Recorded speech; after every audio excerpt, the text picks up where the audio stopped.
Morning, Get Wrecked for Recovery crew. So it's day 76 of the Redeeming Eden Cycle Tour, RECT, Get Wrecked for Recovery.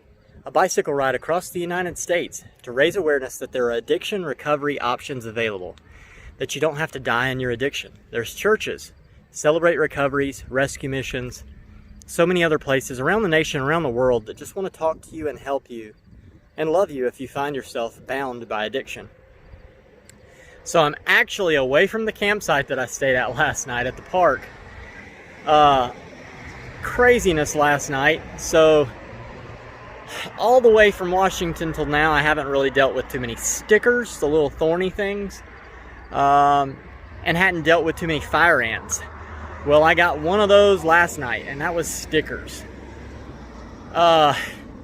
So about 3 a.m. I woke up laying flat on the ground. Somewhere on my mattress it got popped. That's all good. I've got patches for the mattress, so I can fix it. But then again, another thing was it was super humid last night. There was just water, like drops clinging to the whole mesh ceiling of the tent. My sleeping bag was soaked from dew dripping on it over the night. And so again, I had to spend quite a bit of time drying everything out so that it doesn't mildew or stink. But while I was doing that, a cyclist named Kyle, who is crossing the U.S., also pulled up.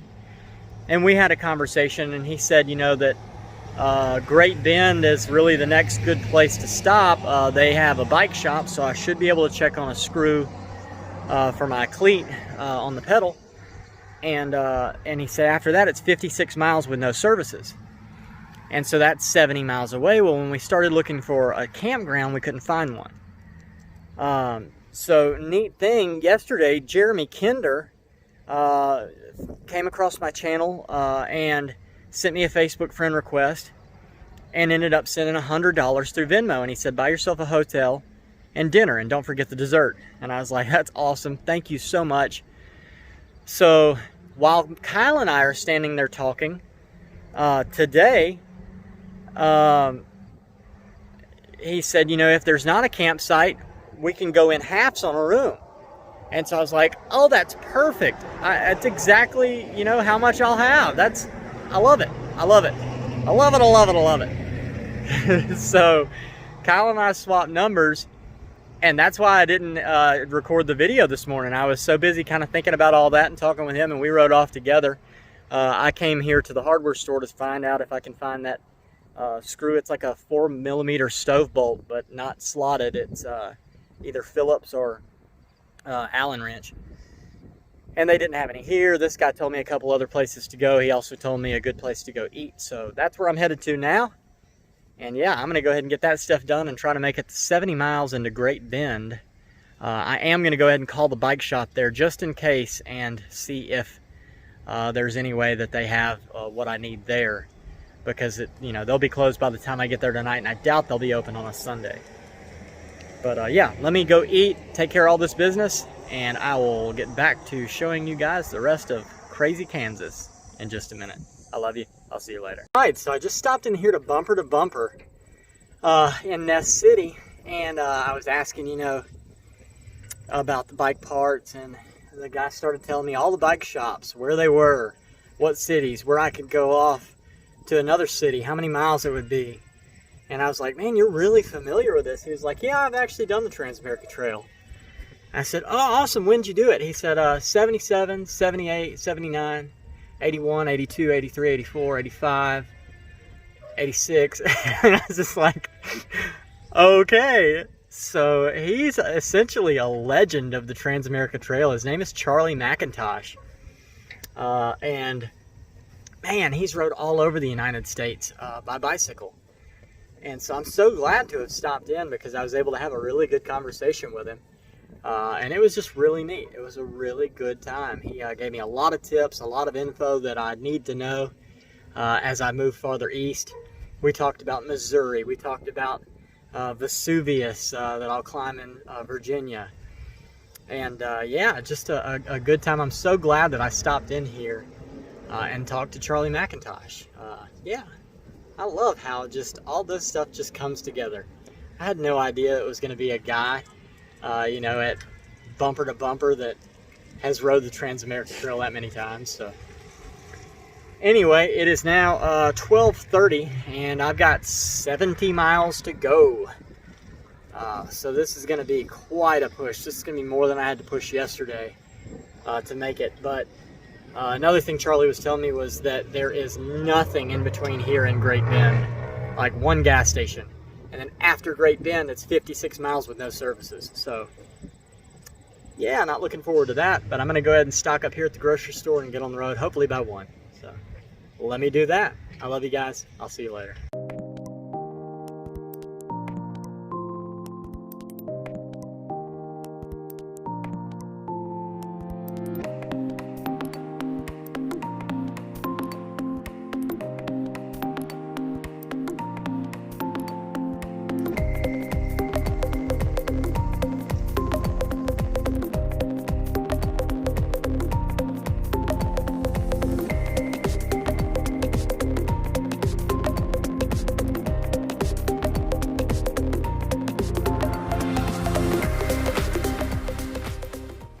I'm not really sure of the meaning of this. If you know if this is like a phrase or a slogan, let me know. I don't know if it's talking about like they want Jesus to fly them like a plane, or if they're saying that pilots should have been on the middle cross. I'm confused by this. Help me out in the comment section, please. Because I like what they've done, but I don't understand the message.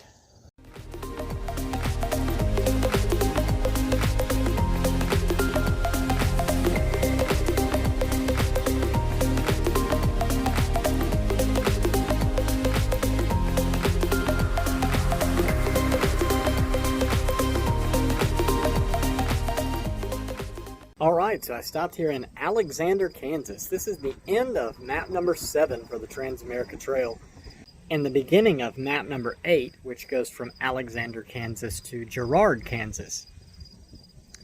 And I stopped here. Number 1, the wind has really been picking up, and it's kind of directly out of the north. I thought that I was going to have a lot of a tailwind today, and it has been mostly just out of the north. So it's kind of impeded things. Plus there's been a lot more hills. Nothing bad at all, again, not compared to the mountains that I've been through, but just enough to kind of take it down from that 10 mile an hour goal to an 8 mile an hour zone, you know, which started to make things complicated. I spoke to Kyle, who's the guy that I met this morning, and he said that after Rush Center that there's a lot more hills. There's a set of hills, 4 or 5 hills that are pretty large.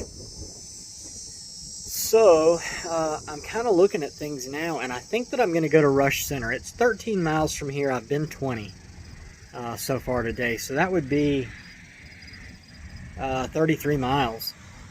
And I think I'm going to stop there and camp for the night. That is the last place to camp before Great Bend, which would have a hotel. And Kyle also texted me that the Central Baptist Church there will allow you to camp there. So not really sure, you know, after Great Bend, I think there's like a 50-something mile stretch with nothing in it. So I may divide it up, Rush Center, and then Great Bend tomorrow, get the bike work done, and then, you know, stay in Great Bend tomorrow night. Or I may go past Great Bend as far as I can tomorrow. I'm really not sure how I'm going to work all this out. But the Lord knows, and there's just no way that I'm going to make it to Great Bend today. I'm still 45 miles or something like that from Great Bend. And that's just not going to happen at 4:30. So, yeah, I spoke to Mr. McIntosh earlier at Bumper to Bumper in Ness City. And he told me some interesting information about the Transamerica Trail. So in 1974, the two guys who started Adventure Trail Association were doing the Hemis Tour, which is from Fairbanks, Alaska to like Santiago, Chile. It's the entire hemisphere from north to south. And they got National Geographic on board, and National Geographic loaned them cameras. And, you know, they filmed a lot of what they did and took a lot of photos. But he told me that while they were doing that tour from Fairbanks to Chile, they got to California. They were on the California coast. It was 1974. And they were sitting around the campfire there on the California coast and kind of thinking, you know, what could we do for the bicentennial? How can we celebrate the bicentennial, the 200th anniversary of the birth of America? And so they kind of came up with a ride in 1976 across the United States, and that's where the initial thought for this idea came from. Well, what's really neat is the next morning, one of them woke up, and back then, you know, they didn't have electronic GPS tracking. They had little rollers on their wheels that would count the miles, and like an analog gauge on the handlebars. And they said the next morning after they talked about that, when they got on their bikes, they were at 1,776 miles into the journey. So they were like, this is what we've got to do. And the Transamerica Trail and Adventure Trail Association grew from there. And in 1976, 4,000 people rode across the United States. I think 2,000 went all the way, and 2,000 just did like the Great Divide portion. So anyway, I thought that was really neat to find out from somebody firsthand who's worked with the guys. Mr. McIntosh was actually a leader, like a group leader, for them for many years. That's why he did the trail so much, is he would, you know, go with the groups and ride across the United States with them. So pretty neat stuff. But as for me and my house, I think I'm only going 13 more miles today. So another wonderful thing about the Transamerica Trail is he said they were going, you know, 60 to 70 a day. And they built the Transamerica Trail so that you have a change in scenery every 3 days. Just a radical shift in what you're going through changes every 3 days. For me, going 40 to 50 miles a day, that's every 4 days. And I see it. Like, when I look back at all the places that I've been, I see exactly what they planned and how they worked it out. It's pretty amazing, the shift in, you know, everything. Even from the 3 or 4 days just coming through flat Kansas, and now I'm in hilly Kansas. They really planned this thing very well. And then not only that, just the history of the places that you follow. It's pretty incredible. If you ever get the chance to do it, do it. So anyway. Yep, I'm going to get back on the bike and keep pedaling. Hopefully I can be in town in Rush Center, Kansas by 6-ish. Fighting this wind is, I'm just kind of done with it for the day. But I would like to get some more miles. I don't really feel like I'm supposed to stop here. I even prayed, and Alexander is the middle name of my youngest son. But I'm just not feeling it. Like, I'm not supposed to stop here, so I'm going to keep going. And you guys will see more of that right about now.